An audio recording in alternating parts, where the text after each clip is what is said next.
be good to go. Welcome to Myrna Method live stream.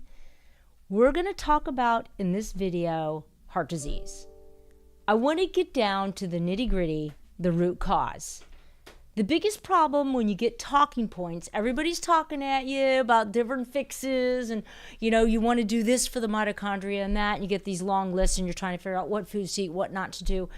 The way I look at it, if somebody doesn't explain to you the actual science, now everybody thinks science is all about, just getting some studies. Okay, studies support the science because anybody can find a study to say just about anything, right? The key is, do you know the pathology, where things go, what they do? And I think for heart disease, that's a big one.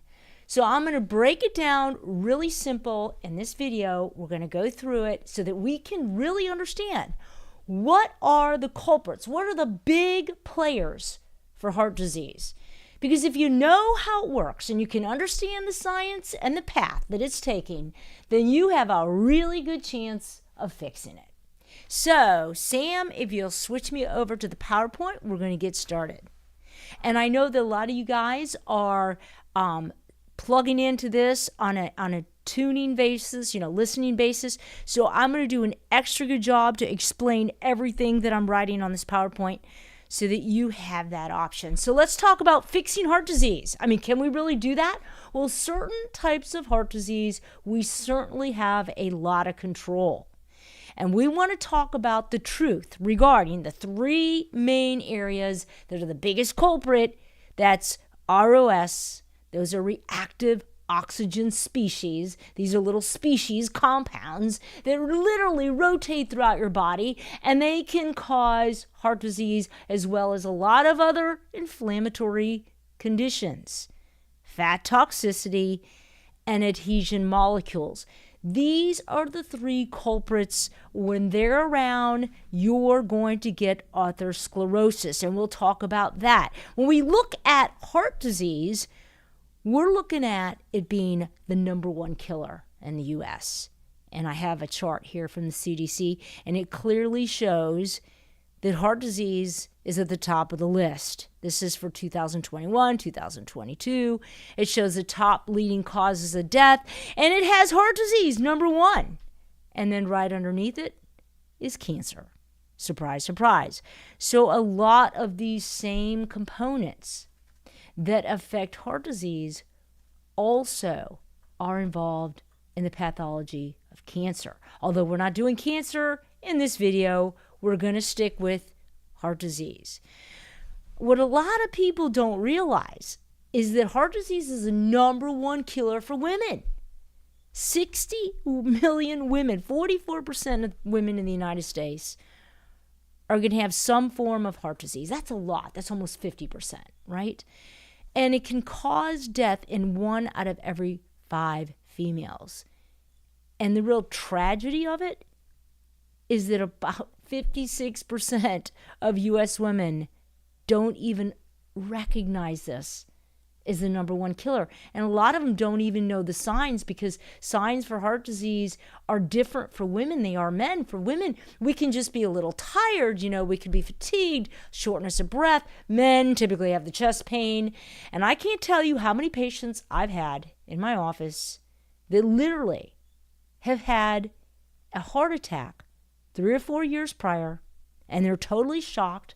They had no idea. Literally no idea that they had any indication. They might have just been a little tired. They were going under a particular stress. Maybe they lost their job. A lot of times the stress will trigger it. But bottom line, we can have a lot of symptoms. We can have really debilitating symptoms, and we don't even recognize this is one of the leading culprits for the number one killer in our country. So I think it's worth understanding how it works so that we can hopefully prevent it. So when we look at artery sclerosis, this occurs when the blood vessels, they carry the oxygen and nutrients from the heart to the rest of the body, like the arteries, become thick and stiff. So this is about the arteries themselves. And then we have a type of stiffening of the arteries that's atherosclerosis. And that's what we're going to talk about in this video. We're going to talk about a certain type of heart disease, which quite honestly is a culprit and associated with all the other heart diseases. So let's talk about those. This is straight from the Cleveland Clinic. It's talking about atherosclerosis being the plaque buildup, but here's all the different types of clinical heart disease. We got valve disease, we got heart failure, peripheral artery disease, coronary artery disease. We have aortic disease, congenital heart disease. So there's a lot of different dysfunctions that can happen when we refer to heart disease. But the one that's most really common that we see in most of us, that is really the one that's the most preventable. And by the way, when you get plaque buildup in your arteries, it's like a mainstream to being associated with all the other cardiac diseases. So let's look at the root cause of this. What are the main culprits? So when we look at atherosclerosis, which is the hardening of the arteries that happens from the plaque in the arteries, atherosclerosis, this study talks about that they describe that there is artery lesions that they're recognizing. And we're going to talk about these lesions and how they can cause this stiffening of the arteries. And in this study, it talks about the conclusion, consideration should be given for a new, more inclusive and accurate classification of these lesions that most accurately reflect the pathology of this important vascular lesion disease. So really what they're talking about, and what I'm going to get to in this video, are these adhesion molecules. We're going to talk about the pathology when they refer to what's going on exactly when we get this plaque buildup in the artery. And by the way, why plaque buildup in the artery is a problem? You got to remember, the artery is a superhighway. It's where all the blood carries oxygen to the rest of your body, including your brain. Okay, so you got to go, that's pretty important, because when you start clogging up the major highway that oxygenates the rest of your body, well, you're going to have vascular dementia, and you're going to have cardiovascular disease. And this is what we're really talking about in this video, is specifically the pathology and what we're going to zero in that causes this. Because ideally, if we're going to fix something, it just makes sense to me, instead of throwing a lot of word salad at you and a lot of points, here's some bullet points to remember, and everybody's trying to write it down. Okay, what am I supposed to eat? What am I not supposed to eat? Why don't we actually explain to you the pathology of the disease so you can see how it works, and then I think it becomes really clear what we're supposed to do. So when we look at this, we're looking at the results of atherosclerosis, the pathology. We have vascular lesions. So it looks like we have little lesions that are sitting on our arteries. We'll talk about. This creates this stiffness. This constricts the blood flow. It increases blood pressure, right? A lot of people have high blood pressure. You can have calcified arteries, high cholesterol, dementia. So these are some of the symptoms from all of this. And once again, by definition, what is atherosclerosis? It's a chronic inflammatory disease that causes plaque to build up in the inner lining of the arteries. Remember, the arteries are the superhighway. Those are all the tubulars throughout your body that's carrying the oxygenated blood. Well, these arteries can narrow, and this can reduce blood flow. And the plaque is this sticky substance. It's all made up of these cholesterols, and everybody knows about the cholesterols when they go to get their lipid panel, their cholesterol panel. There's good cholesterols, bad cholesterols. But these cholesterols, the calcium substances, the blood cells, the fat, all of these substances in the blood can create this plaque, this sticky matter. And over time, this plaque hardens and it thickens. inside the artery walls. And this can lead to complications like heart attack, stroke, aneurysms, blood clots. And this is where we get into the stiffness of the artery. So let's look at the pathology of this and understand what's going on and what are the main culprits. And the main culprits, the pathology, the root cause, are three main things. This is what we're going to talk about in this video. And understand that if we can control these three areas, we're going to have a really good handle of reversing some of that plaque, reversing the damage, definitely reversing the assault you're causing on the arteries. The three areas are, first, reactive oxygen species and their chemical reactive compounds. And I'm going to show you where they're made, how they're made, why they're made, what they do. Number one, ROS, reactive oxygen species, are all over your body. Number two, fat toxicity. Fat toxicity, we're going to explain exactly what is fat toxicity, but this is when we're referring to some of these, what I'll call bad cholesterols, because they're the ones that cause inflammation. We're going to show you the pathology of that. Obesity is a fat toxicity. Well, that's a no-brainer. We kind of know that. And when you do have obesity, you have fat cells that are enlarged. And the pathology of a fat cell that becomes enlarged is that it releases fatty acids into the bloodstream. It's just what fat cells do. It's part of the chemistry of a fat cell.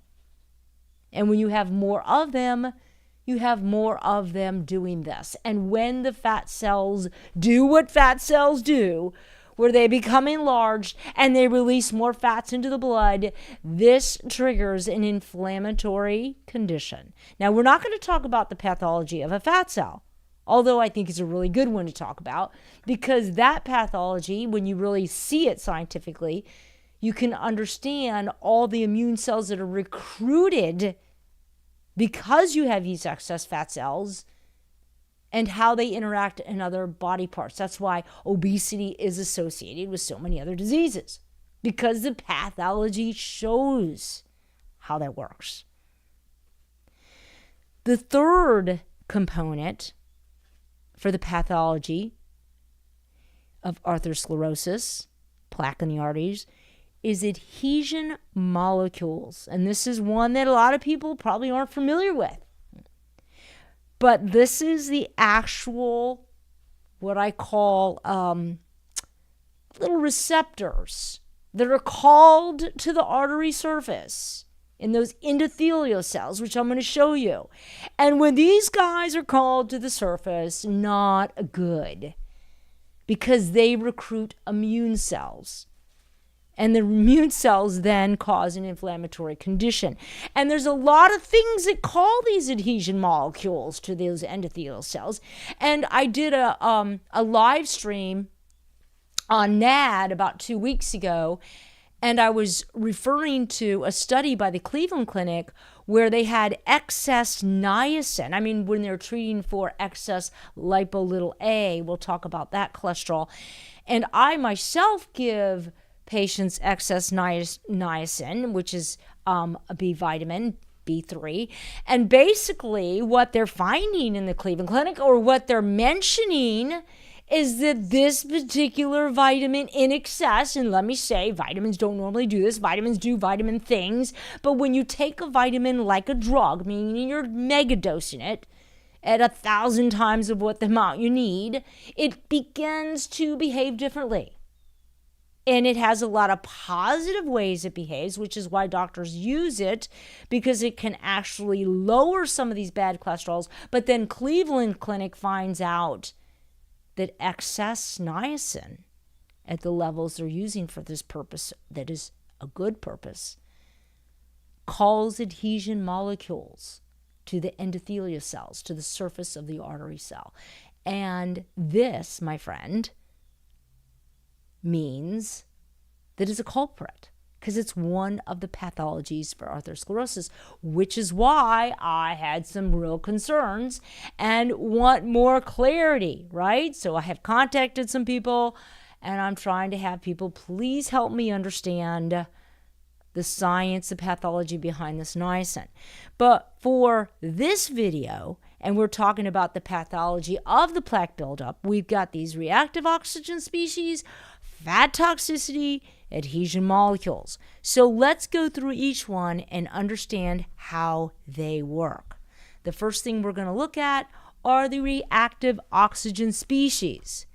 And these basically are for good purposes, but they can also be chemically signaled for bad purposes. So you have a compound that's made in the mitochondria. I'm going to show you how it happens.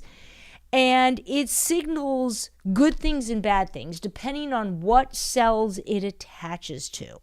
So it serves as a regulatory process to allow trigger cells to do normal regulatory things that you want to have happen, but they can also trigger inflammation. So like everything, the body is on a system of balance. That's why when I talk about my Lean Life program where I help people learn how to eat, I mean, it sounds crazy. We got to teach people to eat, but there's a pathology behind everything, and it's no different in understanding how to eat, right? So the body is based on this whole system of trying to keep balance. So fats are good, right? A certain amount of things are good in the body, but at some point when the scales are tripped in the other direction, a certain amount is not good. So it talks in this study how these reactive oxygen species are produced under normal physiological conditions and may have beneficial and harmful effects on biological systems, acting as signaling molecules or regulatory transcription factors, meaning they can get in there and talk to that DNA of the cell. The difference is in what these reactive oxygen species, ROS, they're really there to create this homeostasis, but they can also create oxidative stress, which occurs because of the imbalance between, number one, the production of these reactive oxygen species and the actual natural defense mechanism we have to neutralize them. So we create these reactive oxygen species to do some beneficial things in our body, but if the balance isn't there, and there's a system that we make in our cells to create this balance, and eating a certain way helps maintain this balance. And if you don't do this balance, you're going to have an imbalance. And these reactive oxygen species can cause harm. So let's go to the next slide.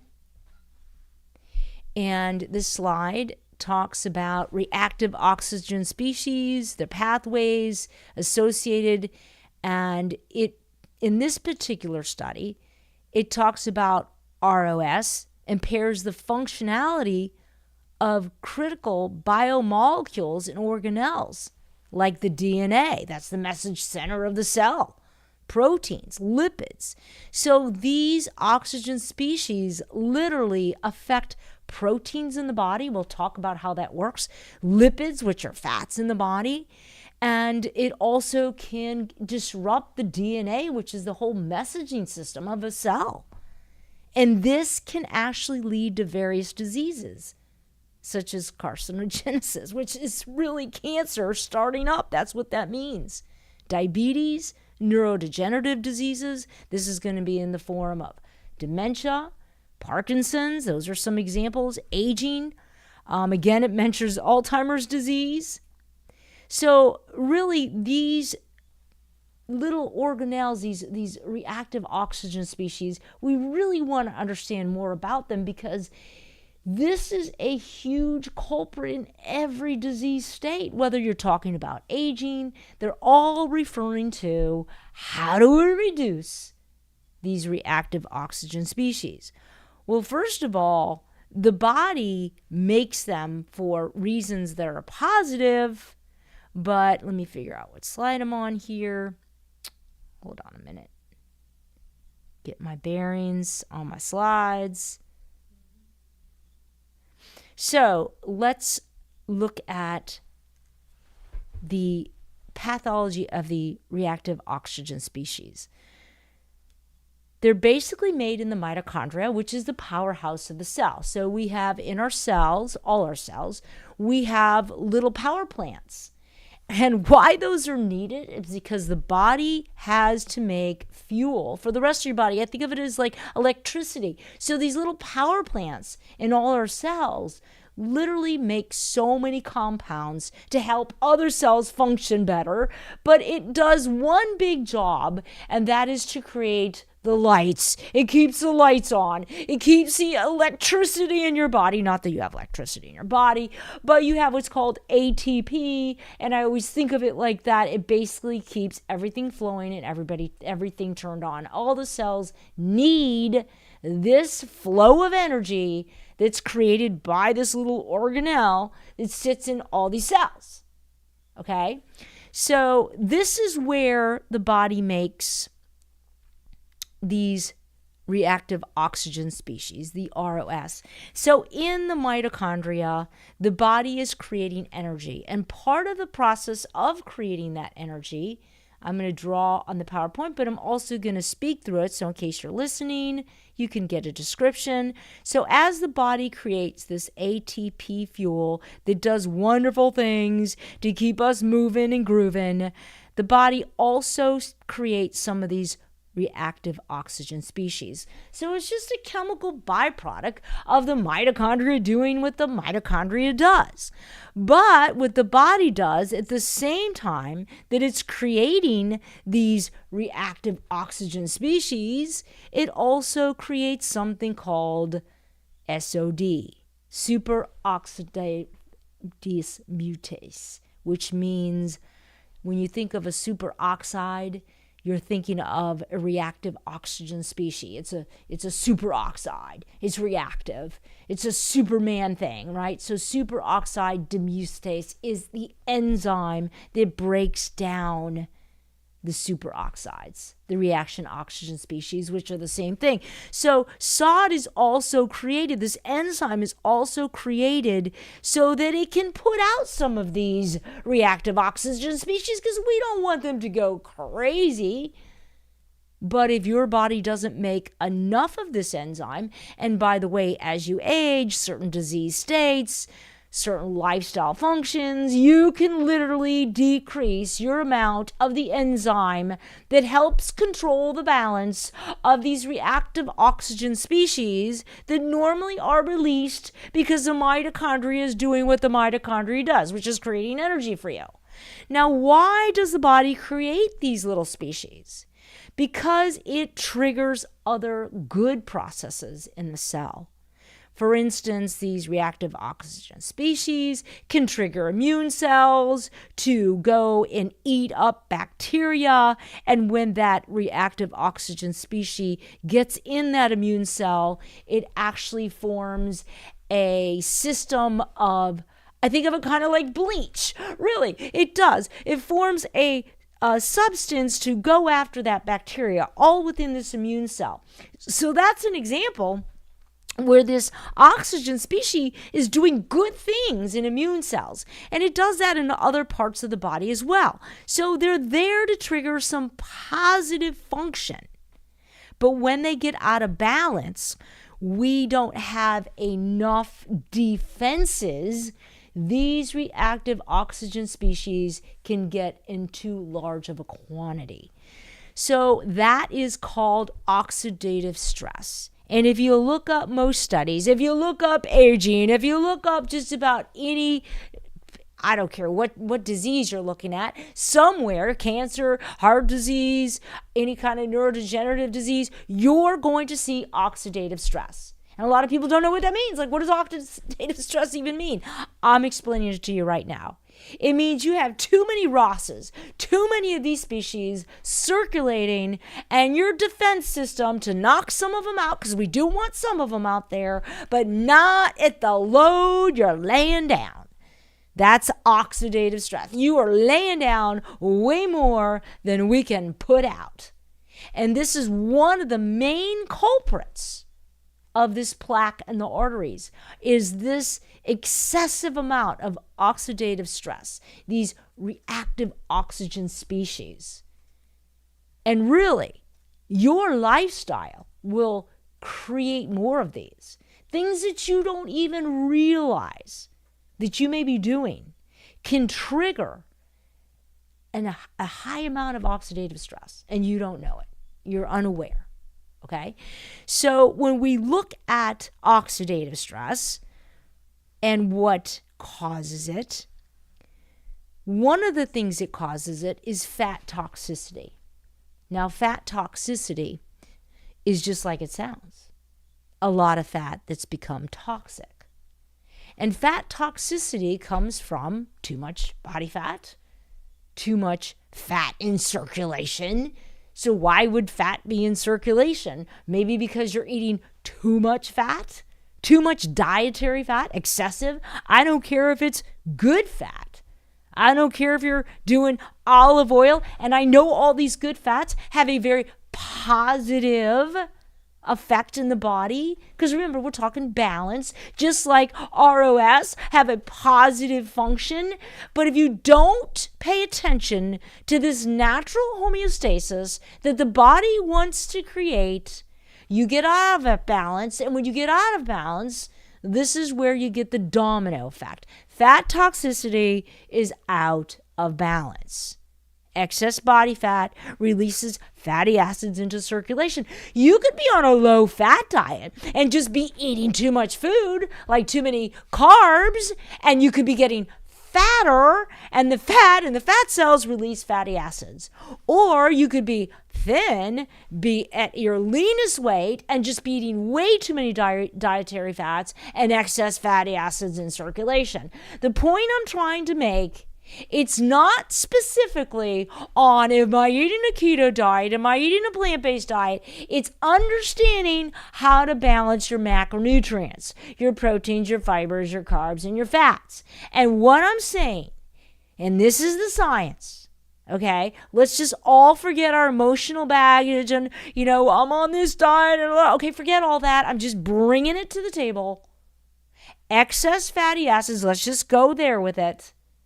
Excess fatty acids in circulation is a problem, period. And where this takes place is in the arteries. Yeah, we're going to talk about that. But also in tissue that's not designed for fat storage. And when you start having all these fatty acids in circulation and they start having to be stored in other peripheral tissue that's not designed for fat storage. So what's designed for fat storage? A fat cell, people. Fat cells are made to store fat. Fat cells are made to store anything in excess. That's a beautiful thing. Until they get so big and large, they just start releasing these fatty acids. Excess fatty acids in circulation accumulate in the arteries. They accumulate in non-fat tissue, like muscle tissue, because you're covered in them.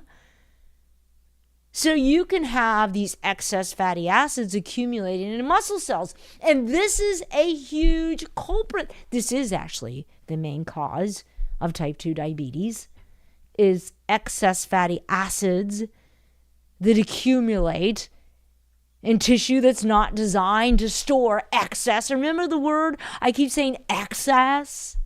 Because fatty acids have a functional component in the body. So I don't want somebody to go, oh my gosh, she said fatty acids aren't good for you. No, there's a lot of essential fatty acids. There's all kinds of fatty acids that are good for us.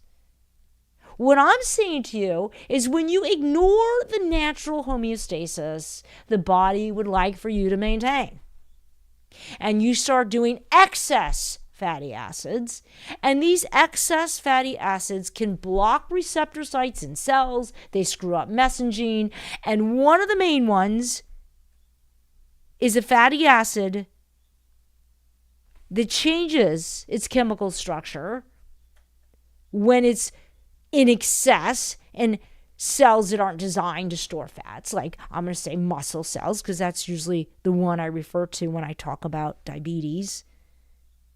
And these excess fatty acids begin to accumulate in these muscle cells. And as they do that, they change to a different fat called a ceramide. These excess fatty acids, they clog up the receptor sites. So as they clog up the receptor sites, that insulin must dock and talk to this muscle cell to allow the sugar inside. Well, when the hormone insulin can't tell the muscle cell to open up and let the sugar inside, because so many of these fatty acids are clogging that receptor site to get the message through to the cell. So what happens is the cell never really gets the message to allow the sugar inside. This is type 2 diabetes. It not only happens in the muscle cell, but it also happens in the brain cell. This is type 3 diabetes, dementia. So this is really a whole nother live stream to really talk about the pathology of diabetes. But why I mention it here is because type 2 diabetes is so related to cardiovascular disease. It's kind of like, oh yeah, well, they go together. We're not saying one causes the other, but I'm here to say that there is some components of one that causes the other. And particularly, it's this excess fatty acid accumulation in muscle tissue that forms a type of fat called a ceramide. And these ceramides actually can circulate through the plasma, through the bloodstream, and it can affect other organs like the heart muscle, like the kidney, like the pancreas, actually affect the pancreas and destroy the beta cells in the pancreas that make insulin. So you can actually have issues of being an adult onset type 1 diabetic, because a lot of this ceramide fats can actually circulate, can cause kidney dysfunction. So these are a huge culprit because they're also highly associated with the cardiovascular disease. So let me see if I can move my slide a minute. I might need some IT help from Sam. Yeah. I can't seem to move my slide over. Don't know why.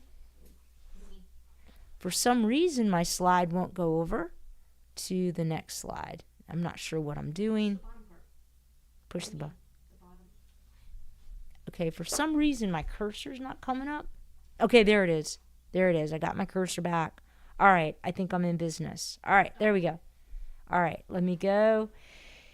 And what I thought was interesting, sorry about that, IT. Thank God we got Sam, because we'd still be stuck on that first slide.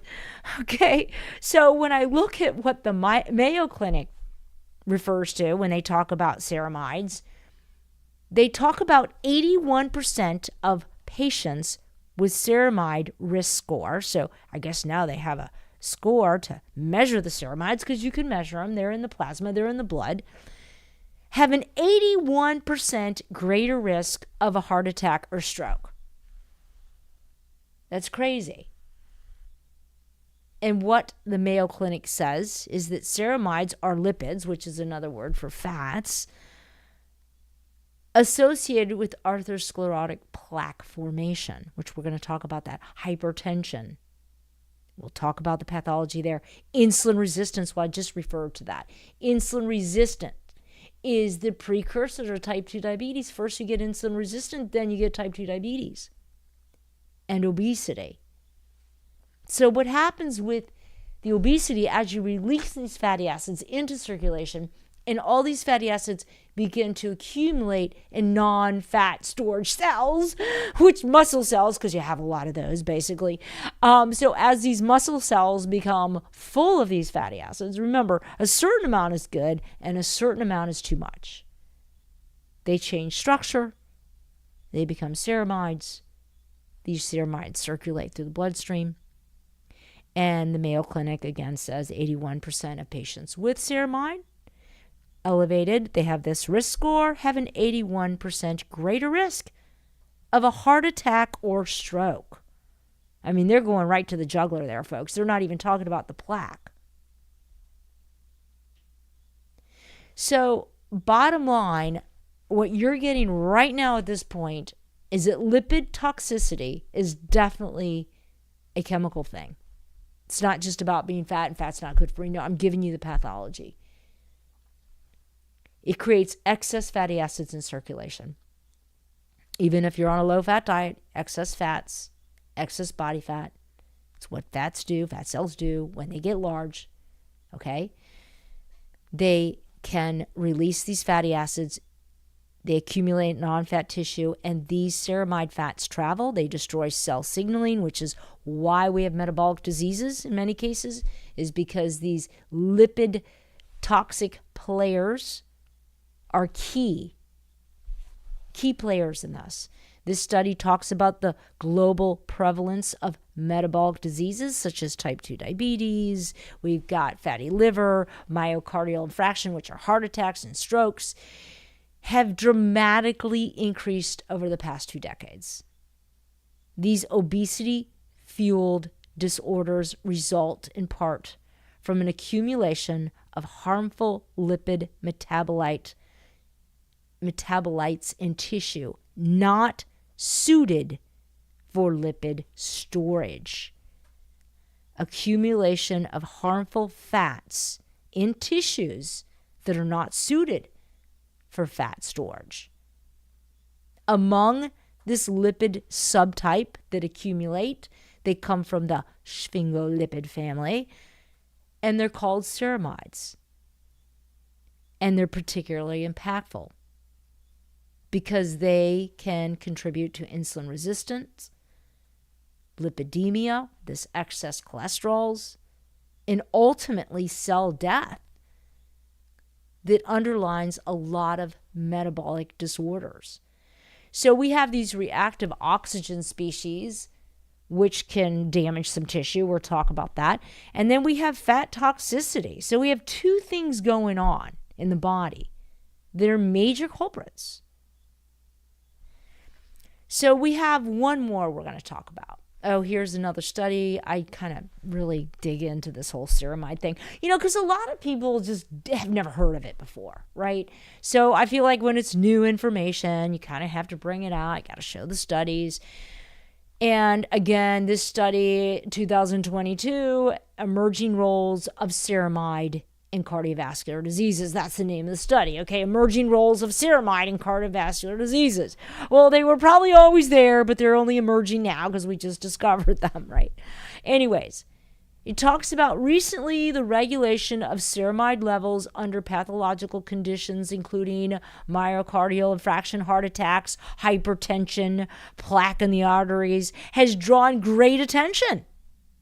Increased ceramide levels are strongly associated with adverse cardiovascular risk and events meaning heart attacks, strokes, while inhibiting the synthesis of ceramides, accelerating its degradation, which means its impact on the cell and how it degrades the cell.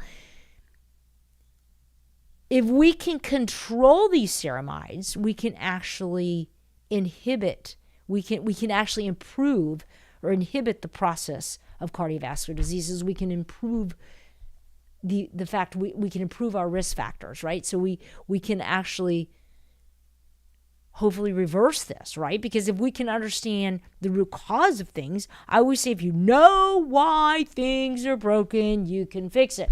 How crazy. Your car breaks down, you don't go to the mechanic and say, my car's broken down. You're going to have to describe it. You're going to give the mechanic the symptoms. And then he's going to show you got a crack in your carburetor. He's going to show you that's the pathology. He's showing you here's where it's broken. And then it makes a whole lot of sense when he goes to fix it because he knows where it's broken. So when you're dealing with your body, I'm not saying your car, but you know what I mean. So you basically should understand where you're broken, because then how can you fix it? And then also you can see a lot of these scam artists, because a lot of times, I see it all the time, they're talking about things that aren't even related to the broken car. So your carburetor's got a crack in it and somebody's talking about spark plugs and you're like, okay, well, it's not related. And that's exactly what I see with health prevention. They're talking about some supplement, it's over here, and it might be associated with prevention of heart disease, but it's not even in the pathology. And I think really all clinicians, when we come to the table, I think we should be talking about the pathology, because, hey, maybe I'm missing a few enzymes in my diagram, or maybe I didn't discover this other little side effect over here does something entirely different. So I think that when we do this, that we can be of better service to those we care about, like you guys. That's why I do this, because I want my patients to be super healthy. I want them to recover and heal from a disease that really should have never happened, because this type of disease is preventable with the right diet and lifestyle. Same with type 2 diabetes. So when it gets out of hand, and these ceramides, and this study talks about ceramides as emerging players in cardiovascular disease, focus on their pathogenic effects and regulation by diet. Interesting. This was done in July 2024. So right here, they're already saying, well, maybe ceramides can be controlled through diet. And they can. Why is that? Well, when you look at the pathology, ceramides, once again, are from fat toxicity. So what's fat toxicity? Let's go one layer again. Just talked about the pathology of that. Excess body fat, because that's what fat cells do, or just too much doggone fat in your diet. Excess fatty acids. This study talks about the accumulation of ceramides within the circulation as well as in metabolic active tissue. And they're talking about atherosclerotic plaques is a direct consequence of a derailed lipid metabolism, derailed fat metabolism. Ceramides may be what is causing this impaired lipid metabolism and cardiovascular disease. They say it right there. That, wow, this could be the culprit. Well, yeah, it is. It's one of them, because it goes back to fat toxicity. But we still have ROS, and we still have to talk about the adhesion molecules, because you get these three things figured out, and really, you're going to reverse this disease. Now, I'm not saying you're going to be on a full healing. You got to look at how much damage somebody already has. But if you take somebody without a lot of damage, you can literally not get this disease if you understand that these three areas can be controlled with lifestyle, how they work, and the pathology. Let's go to the next study.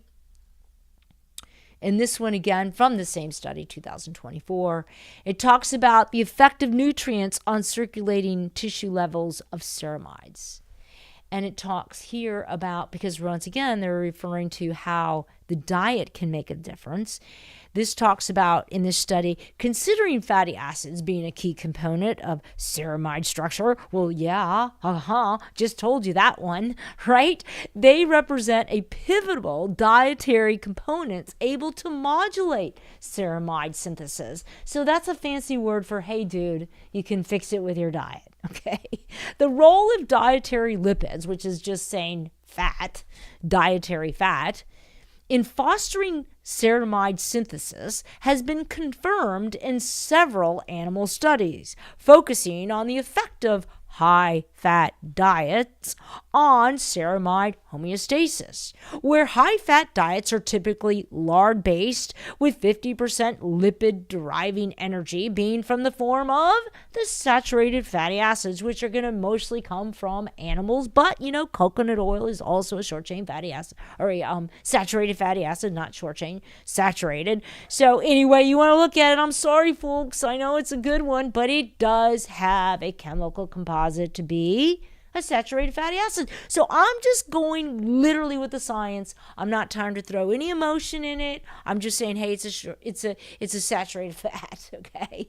So in keeping with this, the study says, it has been shown that high-fat diets were able to increase circulating as well as tissue ceramide levels in animal models.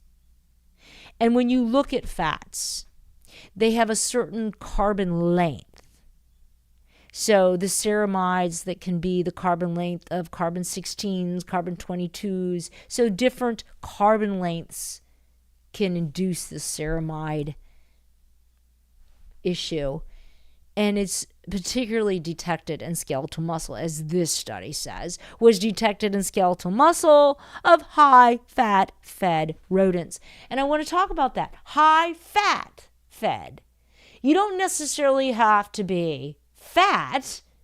You can just be a high-fat fed, okay? Not that you're a rodent, but I'm just saying rodents are kind of what they used here. So let's go on to another study and look at this one. Get my screen a minute here. So this one, again, from this same study, it says about linking high-fat feeding and ceramide buildup within tissue. And it again talks about the oxidative capacity. It says, and we'll kind of talk about how all these things kind of roll together. So I think we've kind of done that study. Let's go on to another one. Protection from a high-fat diet. This study is, what's the date on this? 2008. So, we're even going back to 2008. This is not like a new thing, right? It might be a new thing for some docs, but it's not a new thing.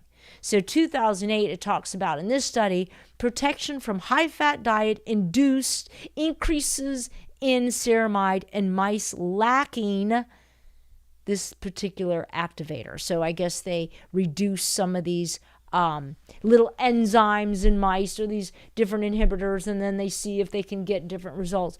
But they basically talk about, in this study, obesity increased the risk for metabolic and cardiovascular disease, and adipose tissue, which is fat tissue, plays a central role in the process.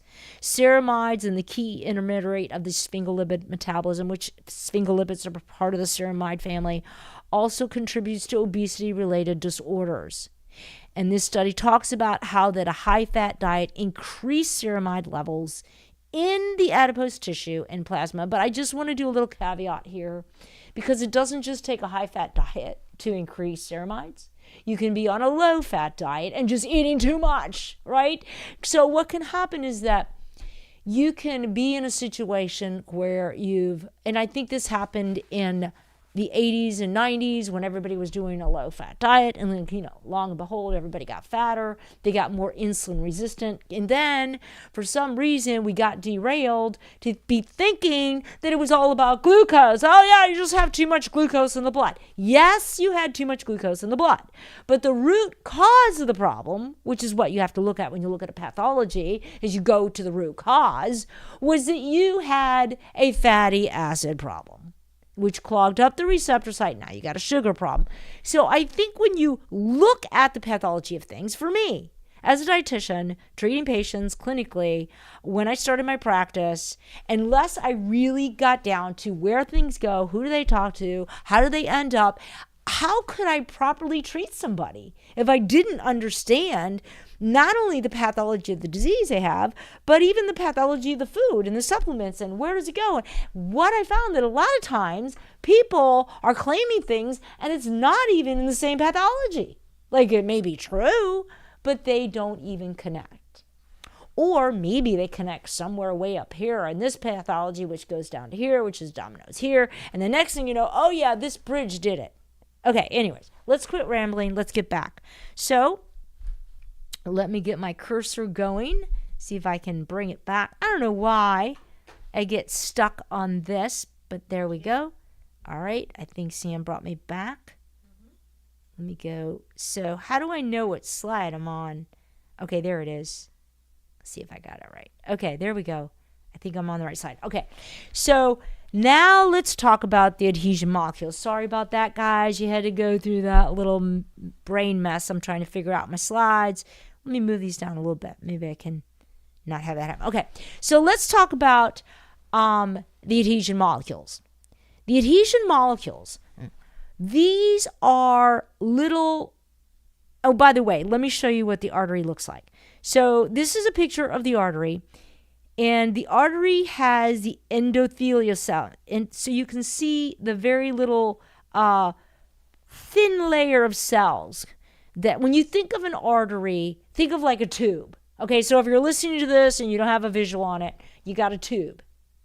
And inside the tube, that's where all the blood flows, right? That's the lumen, blood flowing in and out of that tube. On the very inside of that, you have a thin layer of cells. Those are your endothelial cells. Not that we care about the big name.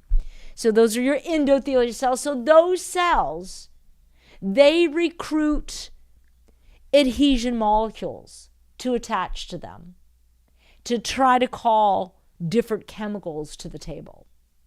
So the only way immune cells get triggered is when they see these adhesion molecules. And by the way, cells carry a lot of receptor sites, a lot of different adhesion molecules, but there's certain ones that when we see, we know these are not really the right ones we want. So there are a selective adhesion molecules that are expressed on those endothelial cells. That's that lining of cells inside the artery that is going to allow a metabolic process to take place that really contributes to this plaque buildup. So let's go there. Now, what to me is interesting is once these selective adhesion molecules are called to those endothelial cells, they then are there for one reason, to bring in an immune cell. And why is that? Well, those selective adhesion molecules are called because something triggered them. And what triggers them are several things. Number one, reactive oxygen species that get out of control. So these free radicals, that's another name used for them, circulate in the system, and they circulate up in the artery, and they cause damage. And when they do that, the body says recruit the immune cells. So what's interesting with the immune cell is they also have a receptor. You can see that right there. If you're not looking, I'm showing that immune cell has a little attachment that attaches to the adhesion molecule. It's kind of a beautiful fit there. And the whole idea is this immune cell can enter the inside of that artery. It goes beyond the endothelial cells into the next layer, which is the intima. And it's in the intima layer that all this action takes place. And we're going to talk about that. So basically, what is causing, if we didn't have the adhesion molecules, or maybe something else got in there and blocked them, because that's a lot of times what drugs do, is they invent analogs, they invent these chemicals in the laboratory that block things, sit on receptor sites, doesn't allow things to attached to them. So basically, when you have a lot of gut bacteria, certain gut bacteria that circulate in the bloodstream, obviously, because remember the arteries are a flow of blood, duh, right? Okay, so these bacteria travel in the blood, which means they're going to show up in the arteries, because those are the tubes the blood flows. So what happens is this bacteria that you're making in your gut from eating certain foods, traveling in the bloodstream, triggers adhesion molecules on those endothelial cells. It triggers it. And these adhesion molecules, by the way, have shown to cause little lesions in that endothelial cell. And those lesions can weaken the wall of that artery. Not a good thing. Because in the intima, the next layer up, is where you're going to be building all this plaque. So gut bacteria is a player. And these adhesion molecules, and why I mention them, because when you're reading studies and we start talking about some of them, which why shouldn't I do that? If you understand the pathology, we should be able to go there. Then Yeah, certain ones like VCAM, ICAM, certain select ones, when they're on that endothelial cell, things are happening. And certain things can trigger them. So we would want to know those things that trigger them, because that's a culprit of heart disease. That's like a big one. Like, I want to know. So I know certain bacteria in the gut triggers them because it travels through the blood. We know that. We have studies that show that, particularly a bacteria called TMAO. We know that particular bacteria triggers VCAM, not one of the good adhesion molecules we want on the endothelial cells. And when that happens, the immune cells get called. And when the immune cells get called, all action begins to take place. So let me show you what's going on, because this is absolutely the pathology. Remember, pathology means the path. And if you know the pathology, then you obviously can see the root cause of whatever you're looking at, because then you know who talks to who, where it goes, and what it does. Now, this is not a complete, I'm sure there's other things that we could probably spend another 3 hours going to do. This enzyme goes here, talks to this one, and then this. But we're going to just zero in, because we want to just zero in, keep it simple, on the main culprits. So the pathology of plaque, atherosclerosis, inside the artery takes place this way. We got our adhesion molecules that go to the very thin layer, the endothelial layer, and attach. These are called because reactive oxygen species are in excess. SOD is trying its best to put out these oxygen species, but maybe we don't have enough of this enzyme SOD to do its job. Because the mitochondria, as it releases these reactive oxygen species, certain ones go do good things, but in an overload, when you have this oxidative stress, it's also releasing the superoxide enzyme to put out this reactive oxygen species damage it's doing, but a lot of times we may not be making enough. And that's an example where you might have mitochondrial dysfunction. You know, a lot of people talk about mitochondrial dysfunction. I'm always asking the question, where are you talking about, please? Because it can dysfunction in many different places. So when we have a lot of this ROS, so what's going to cause a lot of these reactive oxygen species are excess fatty acids, the ceramides, these things that are caused from fat toxicity. So when you have fat toxicity, a lot of these bad cholesterols will probably be in excess. Everybody's different with the different amounts.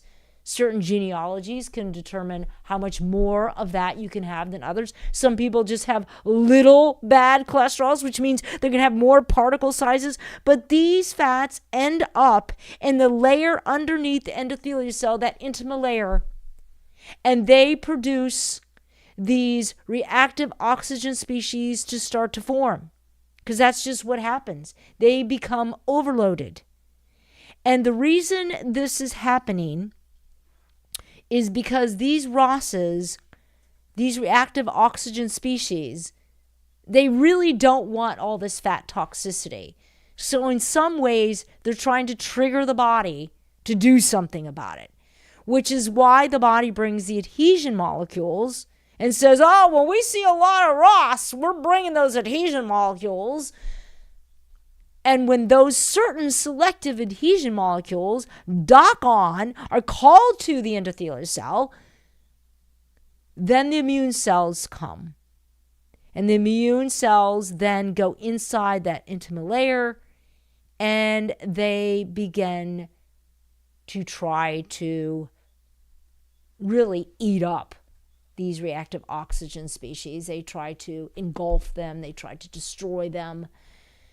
And the only reason they were called is because of the excess cholesterols that are circulating in that area. And so these immune cells then begin to lay down a foam cell. And this foam cell that they begin to lay down hardens and forms into plaque. So it's the immune cells that are trying to put out the reactive oxygen species. So real simple. Get rid of the players and you get rid of the disease.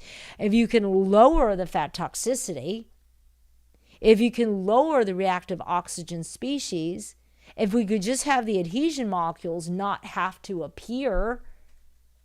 So what happens is these immune cells are really kind of the good guys in this, but they're causing an inflammatory condition, because anytime an immune cell begins to eat something, right? Okay, this is causing inflammation for this to take place. Inflammation is the signaling. When this ROS is forming, is showing up in this layer, it's triggering an immune response. That's the body's way of saying, call the little immune guys to come eat this stuff up, get those adhesion molecules in place, let's get this thing rolling. And that's when we develop the plaque. Now imagine as this plaque begins to grow. So these really immune cells lay down what's called a foam cell, and it really opens up that intima layer. When I say opens up, it fills up with fatty streaks. And remember, I stated these adhesion molecules can also weaken the wall of the endothelial cells. They can weaken that real thin layer wall, and you have all these foam plaque buildup. And these bacteria from the gut, because the TMAO, which is one of the ones they've already looked at, is bacteria that's from eating a lot of meat, cheese, eggs. And I say meat, not just red meat, but even fish has a lot of this TMAO. So the bacteria in the gut's going to have some TMAO. But here we go with balance. When it's in excess, when you have a gut that is not in good shape, why would a gut not be in good shape? Because you're not eating well, period. A lot of fats in the diet can contribute to a gut that doesn't do well. So inside the gut, we have a whole immune system there taking place. That's a whole nother live stream on that one. Super interesting. But how the gut relates to cardiovascular disease are these bacteria that can actually induce these adhesion molecules. And once that adhesion molecule gets in place, that can actually cause little lesions on that wall and on the endothelial wall. And those lesions weaken the wall. Duh, makes sense. So we can go even further with the pathology on this. And we can talk about something we all see a lot of, which is nitric oxide, which is another really form of ROS. And this is, but it can go good and bad. So nitric oxide wants to get one layer deep. So in the intima layer, that's where you have all the fats making these plaque buildup. Well, behind that, the next layer behind it, you have muscle cells. It's kind of hard to think of an artery having muscles, but they're vascular muscles. They're actually called smooth vascular muscle cells. And this is what helps control blood pressure. So it makes sense that these arteries can dilate, they can constrict. And these are the muscles, this very thin layer of vascular muscles do this. And this nitric oxide, a lot of people are talking about it being a very amazing compound for the body. The body makes it. Certain foods have it. But here's the real aha moment, is that if you have a lot of these reactive oxygen species, and this nitric oxide's trying to get in there to get to that muscle layer, what happens is as that's trying to take place, if you have a lot of these reactive oxygen species also taking place, why would you have a lot of reactive oxygen species? Maybe because you have a lot of fat toxicity. But anyways, they can actually destroy or impair, I should say, nitric oxide's ability to get to the muscle layer. Because when nitric oxide gets up into that smooth vascular muscle area of that artery, it helps create a very pliable artery. And when it can't, you get a very stiff artery. Nitric oxide is also involved in many other pathologies. We're not going to talk about those, but these reactive oxygen species can change nitric oxide to not even be nitric oxide and can actually make it another damaging superoxide. It can actually change it. So here we can have somebody thinking that they're taking all this nitric oxide and they're doing the right thing. And I'm not saying that some won't get up in there and help, but if you have a lot of fat toxicity and a lot of these reactive oxygen species, I don't care if you're taking nitric oxide. I mean, I guess it's better that you're not. But this supplement isn't a wonder supplement when you're bringing all the other culprits to the table. Because these reactive oxygen species can kind of destroy the whole chemical happiness of that nitric oxide, making it where it needs to go to create this dilated artery, this artery that's going to function better. So that's how these reactive oxygen species can even change the chemical composite of things that we want to do positive things. But that's actually the pathology of atherosclerosis. This is what takes place. Oh, and one more thing. I'm noticing the time. I don't want to drag this out. But a lot of these smooth vascular muscle cells can also become migratory cells. The muscle can actually cause more inflammation in the intima. And this is where we're going to get to even more stiffness in the artery, contributes to high blood pressure. But at the end of the day, you're trying to look at the main culprits, and here it is. Cellular adhesion molecules in atherosclerosis. And this study talks about it. This is dated 2004, nothing new. We've known about these things for 20 years. This talks about localization of the cellular inflammatory response and regulation of the inflammatory response mediated by the interaction of these specialized molecules, collectively referred to as cellular adhesion molecules. The cell surface expression of these molecules in response to a certain stimuli. This is what mediates it. And it's between the endothelium and the blood cells, central to the development of atherosclerosis. So if you're reading this study, a lot of times people read studies and their eyes roll back on their head because who knows what that means. But once I explain the pathology, then the meaning of the studies began to take on more meaning. Again, this talks about these cellular adhesion molecules, again, about this arthrogenesis, talking about development of more plaque, and it talks about the induction of cellular adhesion molecules such as VCAM1 and IVCAM1. So already they're talking about certain ones that are responsible, and they sit on the surface of the endothelial cell, and it is in this stage that we have the arthrogenesis, which is the formation of the plaque. So when we talk about TMAO and the link between this and heart disease in this study from Natural Med Integrative Medicine, it talks about TMAO is a byproduct of egg, meat, fish, yes, fish, and milk consumption. It's really a lot of these animal products. Research found that people with higher levels of TMAO may have more than twice the risk of heart attacks. Well, Mayo Clinic said that it can contribute to some of these other things that can go on when you combine that with the fat toxicity, big culprits for heart disease. But TMAO can damage your kidneys, heart, liver, and blood vessels through these mechanisms. So this bacteria that's made in the gut can travel through the blood and can trigger these adhesion molecules, which immediately are connected with the building of the plaque. And in this study, this talks about influence of high-fat diet on gut microbiota, a driving force for chronic disease risk.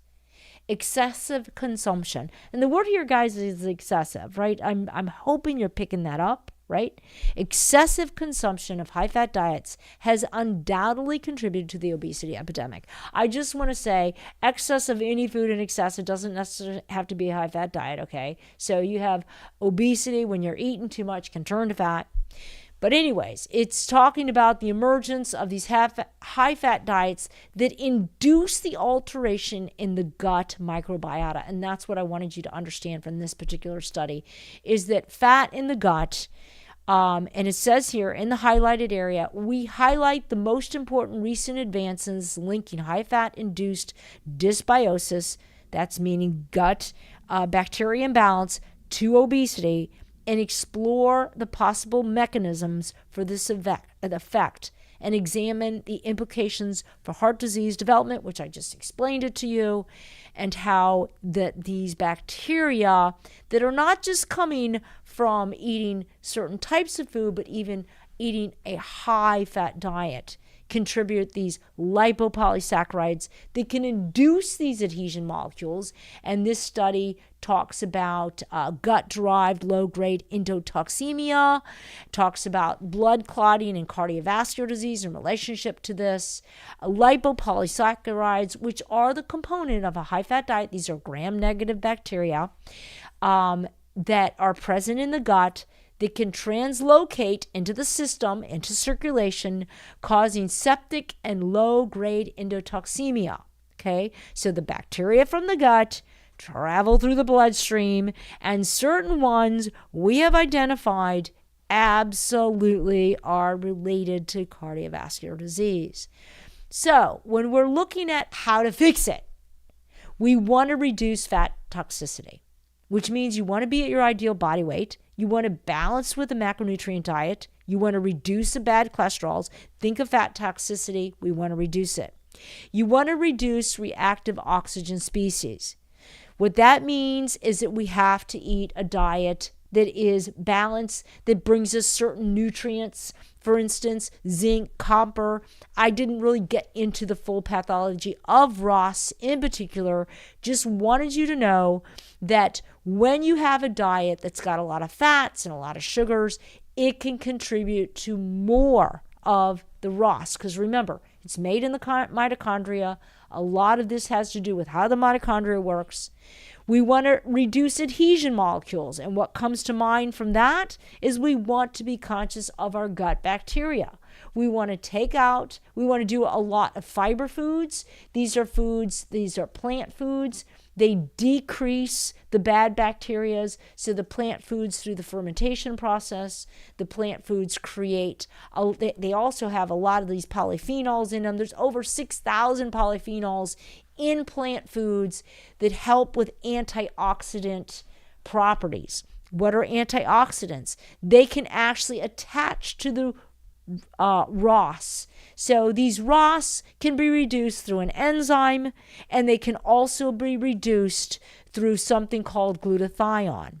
Glutathione is made in the liver and all the cells. Where you get glutathione from is from a good antioxidant diet, a diet with vegetables with bright colors. You want to make sure you get your vitamin C, your B complex, methylated B. I've talked about this in some of the other live streams I've done. So when you're looking at reversing this cardiovascular plaque buildup, the main players are to reduce fat toxicity. It's about eating a balanced diet, getting down to our ideal body weight. You can get down to your ideal body weight eating a high-fat diet. That's not going to help, right? Because that's going to still increase fat toxicity. You want to reduce these reactive oxygen species, which means that we want to eat a diet that has some minerals like zinc, copper, a good multivitamin. We want to make sure to reduce the adhesion molecules by not having a lot of junk food or foods that are high in animal products. Remember, some's okay, too much not okay. That's the takeaway here, all right? So I looked at the time. I apologize because I went way over. And let me see if I can move this.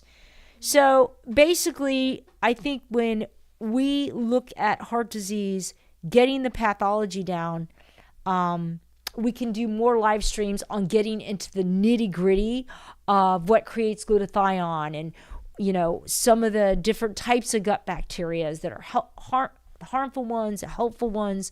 But otherwise, if we don't understand the pathology, then we're just, again, doing talking points.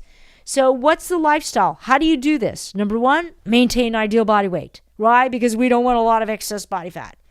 Eat less saturated fatty animal foods. Because we already know a lot of those saturated fats increase ceramides. They increase the bad bacteria. I read it straight from the studies. This is the pathology. And then we want to maintain balance in our macronutrients. This is huge. This is where I offer a Lean Life online course that teaches all of this. You want to make sure to get the protein grams right. Your body needs a certain number of protein. Got to get that right. You need to get your fat grams right. Too much fat, not a good thing. Not enough fat, need the fat, but not too much. And we want to get our fiber grams right. We want to make sure that we eat a balance of macronutrients. This is important. I'm not married to a certain diet. I'm married to the biochemical process of these diets. And then we want to get some supplements. Methylated B complex, not just B12 or folate. You want to make sure it's methylated. You want to make sure you take a B complex because the other B vitamins are important as well, like niacin and riboflavin. They all work in synergy. So you don't just want to take B12, you want to take a B complex. Make sure it's methylated. It says methylcobalamin, not just cobalamin for B12. It isn't folic acid, it's folate. You want to take some zinc. Too much zinc, not good, right?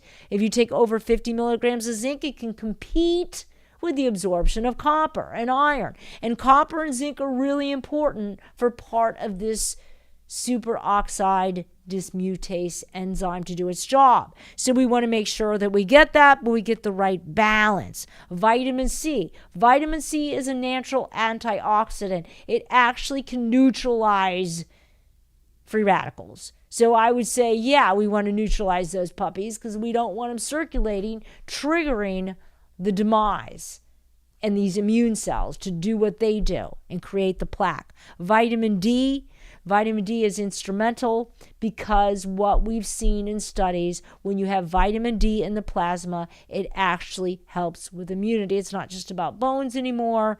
I always try to recommend at least 4,000 IUs of vitamin D. I don't rarely see, and I'm just telling you, when I look at my patients, I get their blood work, I don't typically see vitamin D levels go up unless I'm at least at the 2, 3, and 4,000 IU level. But you should always get your vitamin D checked. That's huge. So bottom line, the lifestyle makes a difference because this is a reversible disease. We understand what causes it. Now we got to figure out how to fix it. I teach a program that will help you do this, balancing your diet. It's about maintaining balance in your body, not necessarily about losing weight, but you do lose weight. When you create a chemical balance, it happens naturally. Okay, I noticed I went way over on this one. I apologize. Let's open it up for the chat. I'm going to have Sam help me on that one. Just some stuff here. Hold on. Okay. There you go. Okay. Thank you, everyone. Okay, so I'm just reading. This is why the mitochondria is a powerhouse of the cell. That's correct. It really does a lot more than just help us create fuel for our body. It does a lot of other metabolic processes, right? The mitochondria is more important than I originally thought. Yep, pretty important. Yep. Thank God for Sam. Yes, I agree on that one. So don't forget, oh yeah, I always have to say this right. I should know it, right? But thanks, Sam. Thank you, because I'm not an IT person. But here it is. Don't forget to hit the like button, subscribe to the Myrna Method channel. We appreciate everyone, which I so appreciate everybody. And help us grow our channel. Thank you. I guess we have no other questions. Yep. So we're ready to go. Thank you guys. I hope this helped. All right. There we go. All right. Wait. Oh.